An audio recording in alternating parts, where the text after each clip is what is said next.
Hey y'all. Hey y'all. Listen, I'm gonna get right to it. This is my first time trying out my hand at reviewing a show, and it's a new show. It's called Beyond the Gate. CBS has it on, has a mostly all black cast. Clifton Davis is in it. If you knew him back from That's My Mama and a lot of other stuff he's done over the years because he's been around a long time. But anyway, it was a really interesting show to begin with because I'm gonna look at some of it in the background as we go. Baby, I know we was in for a good time when it started out with it. When it started out with it playing the emotions best of my love for its opening. Baby, I was like, let's get it then. Okay, I know I probably can't play this in the background, but it was doesn't take much to make me happy and make me smile with glee. So you imagine that. And while that's going on, they got a really nice car pulling up to a gated community. They say a lot of people don't know that in the DMV, this kind of place really exists. This is a real uh, area that it's portraying, that they really get down like that. But anyway, this Mercedes pulls up to this gate, it opens up, and the sister starts her way on down. Whoever that is, say hello down there in the comments for me and hit the like button for me. But the sister starts down this winding road to just a place that is palatial, like really truly, that she has just turned that car up into some money. So it's gonna be a good time watching this particular show unravel. Anyway, she pulls up to the country club because this is just the country club that they pulled up to, and she goes in and meets her mother for um, brunch or lunch. It looks like, and oh, hold on. I'm trying to set my thing up here so it stops falling. Y'all bear with me for a second here. Oh, I use my glasses. Easiest thing to do. Okay. So she goes in and she meets her mother, and there's a guy there that takes their coats and purses. And I mean, the purses are pursing, the furs are furring, the clothes are closing. Okay. You nothing but money up in here. So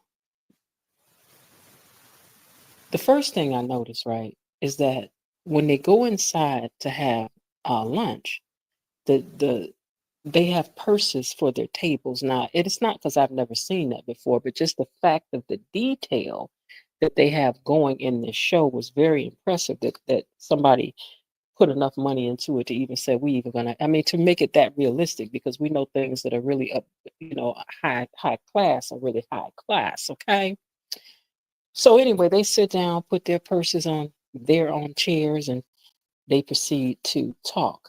The mother well, the daughter is a doctor, Dr. Nicole, and her sister, Danny, is divorced from a man named Bill. Danny, though, is getting, Danny's ex, though, is getting married, and Danny is not here for it. So the mother and sister sit down and they're talking about that.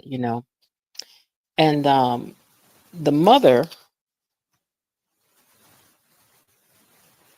the mother said that she liked Bill when he first came around, but Bill was really a clout chaser, they said, because he came in there, built up his legal practice, and used their family name because this family, the Duprees, this is who this show is about.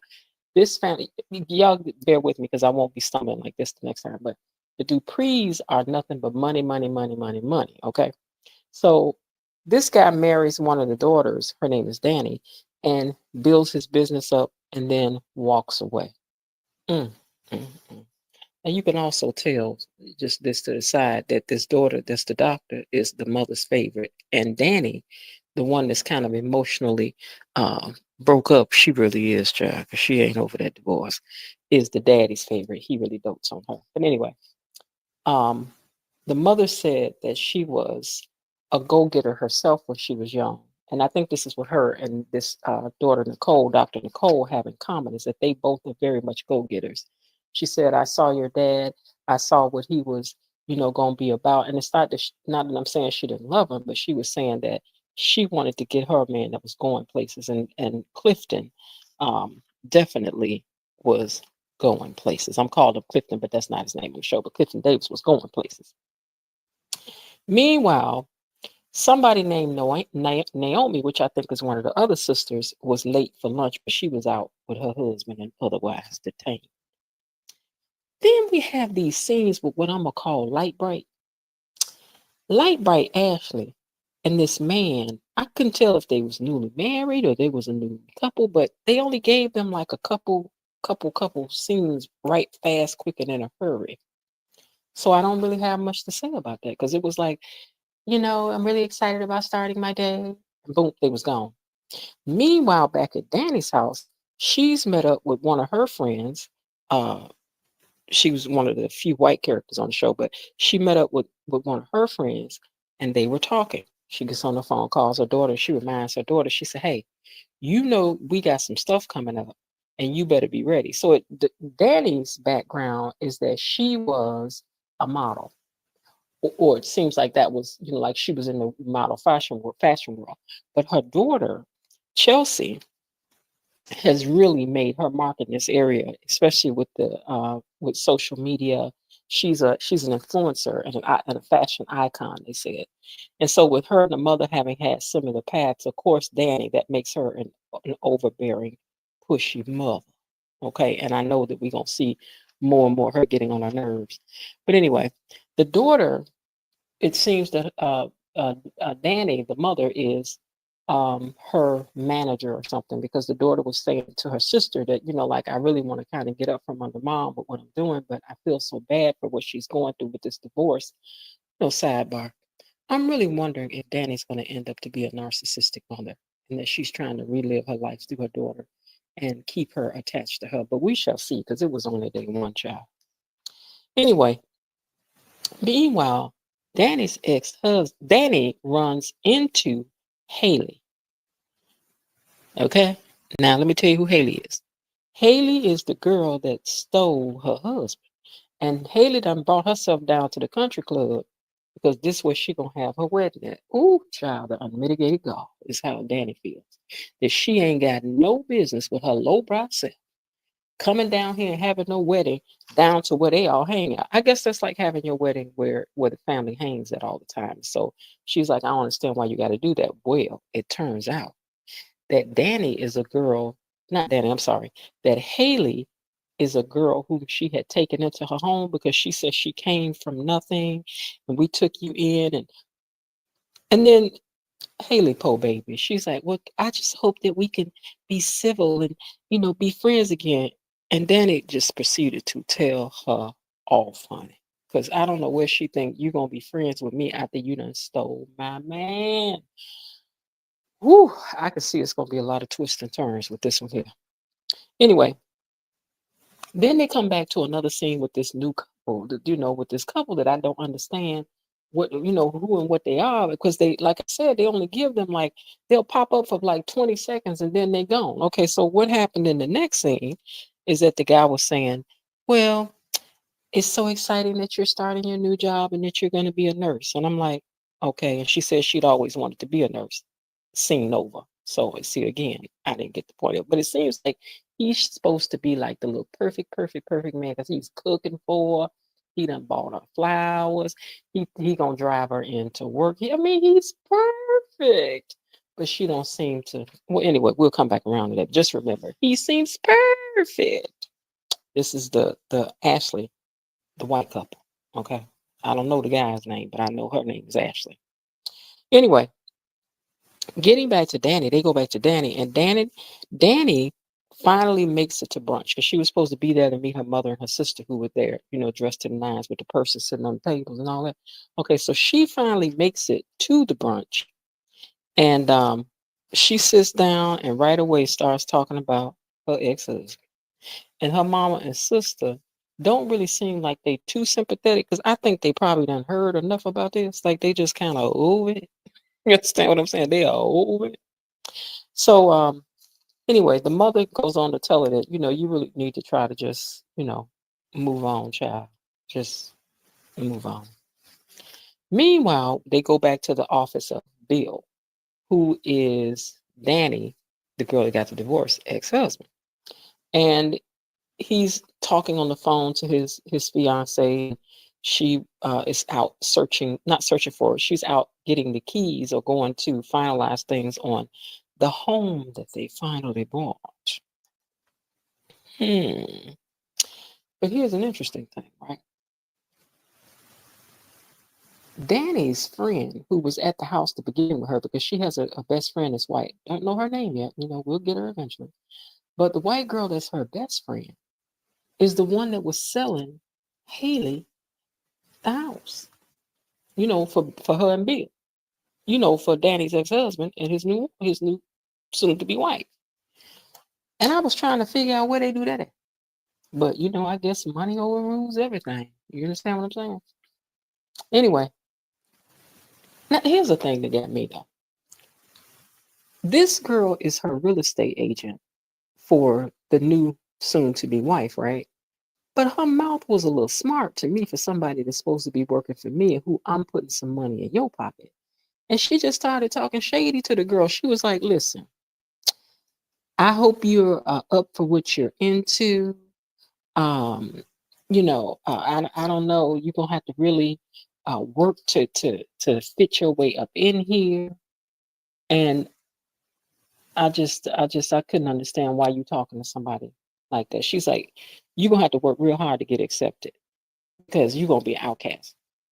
You talking to me like that, and you done sold me a house, but like she waited until she was dropping the keys in her hand when the transaction was over to get jiggy with her. But I don't know, as a person of a particular hue, I don't think you could be talking to me like that when you're selling me something. I don't know, but maybe somebody else different. I don't know. Anyway, finally we see some of the men, because at this point you've seen mostly uh the women during the show. And Clifton Davis meets up with his grandson. And Clifton Davis, that character, the father of the girls, he is an ex-congressman, and he's talking with his grandson because I think he's in politics too. And he's telling him, after a lady comes over to say something to him about his legacy and how much she's followed them over the years, and she just really loved the work that he did. So he's telling him, he said, hey, this is the kind of person that you want to try to be, with the people, so you better make sure you do the same. Um, Here's something interesting I caught that the grandson said, because the grandfather was telling him, Clifton Davis, and I got to get his name. I think his name is Vernon, but yeah, Vernon. His name is Vernon. Vernon tells his grandson that how happy he was with the choice that he made as a wife and how perfect she was for him and in them building their legacy. And then the grandson says, you know, yeah, it's true. I do have a lot going strong with my wife and all of that, but I don't know. It just seems like I just may want more. And I thought to myself, okay, that's going to be a problem too, because he ain't satisfied with what he got. And I got a feeling that Vernon, Clifton Davis' character, probably ain't as up and up as he appeared to be either. I think he got a chick on the side. I think he got a chick. I think he got a chick on the side. But we'll see. We'll see. Now, Jacob, Naomi's wife, they meet up for, oh, Jacob and Naomi, who they were waiting for. That scene really didn't matter. So we'll just go past that because I don't think it's neither here or there. Okay. Anyway, Bill, uh, Bill, the guy who's Danny's ex-husband, has a friend come visit him at the office, right? And so the friend come in and sit down and say, "Oh my God, my son that got into trouble. Um, he robbed some people. I think he was messing with some drugs. Yeah, he has a drug problem, and he robbed some people, in the community. It seems because these was rich people that ended up getting, robbed. And so he's saying to him, he said, I really want to help my son, and I'm hoping that you'll take his case on it. He said, well, hey, I tell you what, I don't need to take no case on. I just need to make a phone call because I know the person that your son that robbed, right? So he picks up the phone, makes a phone call, and just like that, the case goes away. But see, true to form, that ain't nothing free.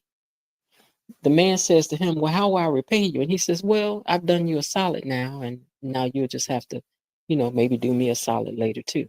See, that's how people get you. That's a lot of what's going on right now here in the world. You do something for somebody and think it's for free, and they come back and cash in on it. So you have to be careful sometimes. Everything free ain't good for you. Anyway, back at lunch, Dr. Sister, that's what I'm gonna call her, Sister Doctor, or Dr. Sister Nicole. Her sister Danny is telling her, yeah, you with your little perfect life and your little perfect husband. She said, but your husband cheated too.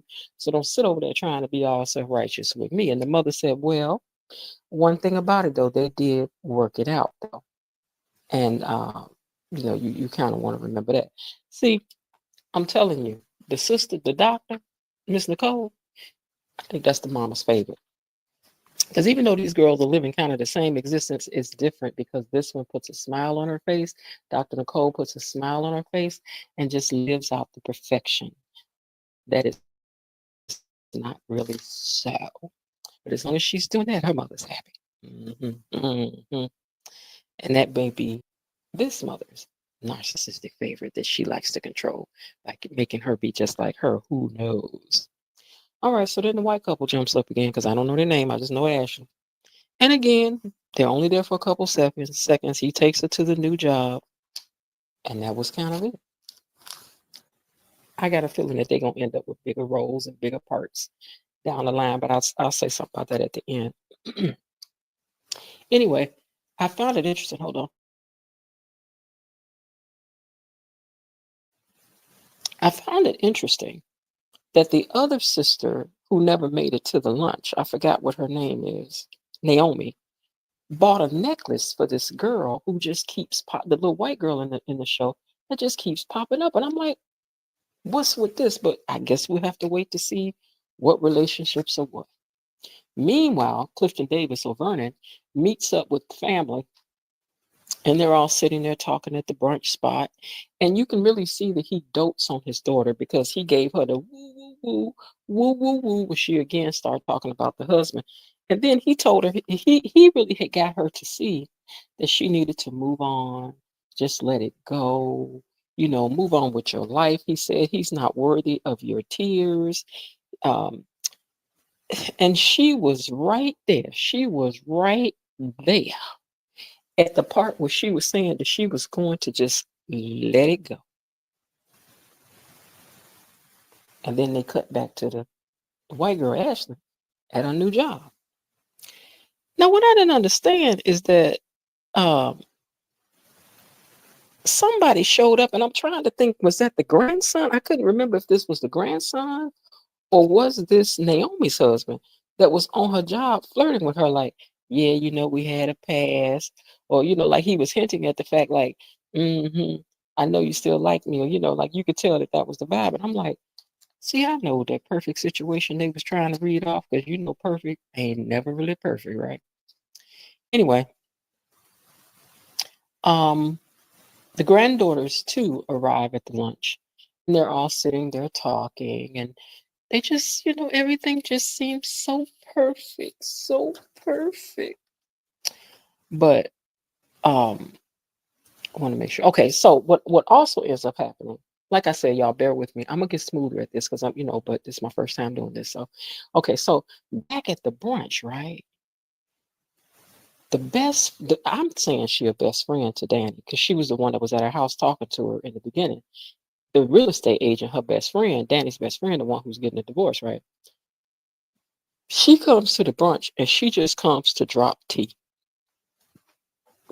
She says to her, now that it's all over, I feel like I need to be the one to tell you that your ex-husband and that girl, Haley, done bought a house behind the gates, beyond the gates, because they live in a gated community. And when the gated communities, how they get down, everybody can't move up in here. Everybody cannot move up in her. Okay. So they done bought it. But she looks up. Okay, Danny's sitting there with her family. She looks up and sees Haley again, and she goes over to her and just marches right over there because wait, did I cut myself off? I think I did. I'm anyway. What I meant to say. I'm gonna listen back to this and crack myself up. Okay, I just want to make sure that I had said that the white friend who's a real estate agent came and told Danny that the husband and were buying a house behind the gate. Yes, I told you that. And she said, and I couldn't tell you that because we have a confidentiality clause. But now that the sale is closed, I can speak and tell you this. And she said, and I got to go. So at that moment, she looks up and sees Haley standing out there in the vestibule of the country club, right? Baby, she walked up to that girl and she was mad. And side note, Karen Huger from the Housewives of Potomac was in this. Now, she's in some trouble now for DUIs. All this is alleged, but it's in court and she's supposed to be sentenced on alleged. But anyway, I hate that she's gotten into this alleged trouble because it seems like Karen would really have been a good recurring character. Karen, girl, you can act. Girl, you better get it together. In fact, while you in there, it would behoove you to go do some studying. Get you some studying done of acting while you're in there because Karen, hey, I don't care what y'all say. Karen's from the moment the camera hits Karen, I was waiting to hear what she had to say. I ain't gonna tell y'all no tale. But anyway, she went out there and told that girl off. She said, I know good and well. It was enough that you was having your wedding here at the country club where this is our spot. She said, but now you got to come moving all up and through the neighborhood. She said, this is too much. This is too much. And then she drew her hand back, I think down toward Mississippi, and slapped that girl. Baby, it was ringing like a bell after she smacked her face. I'm trying to tell y'all.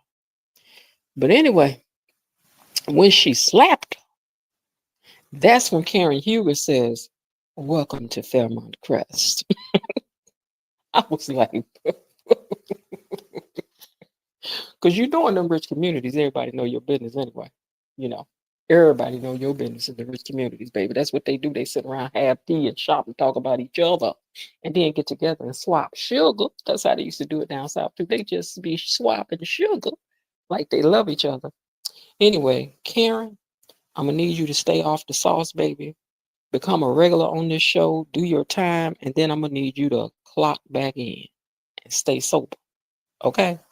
Because I thought that Karen was really great, and that just the minute that she had on screen, Karen Huger was I loved it.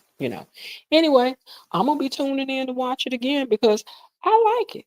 They don't put a lot of money into this production. I'm gonna tell y'all that they said they have 27 sets, so they don't put the money in. But like this is just me talking, that the CBS is using these different shows to build up their channel only to replace these folks down the line. We've seen it a million times. But in the meantime, I hope y'all getting y'all money. I hope y'all make them folks pay y'all before they dump you off for the other people. Because I think that's why they squoze in one or two hires up in here where they're going to make their stories bigger and bigger because they're going to need family, ain't they? They're going to need friends, ain't they? So eventually they're going to squeeze y'all down when they get the ratings up. I think they done got you hooked on the show. But as for me, if they do that, that's changing the show. That's a different show. I'm going to check out then. Anyway, y'all, listen. Watch the show. I'm going to get better at reviewing it. I'm going to have it more laid out because I think I'm more and I think I'm going to come on screen and talk about the show too. That's another thing. Because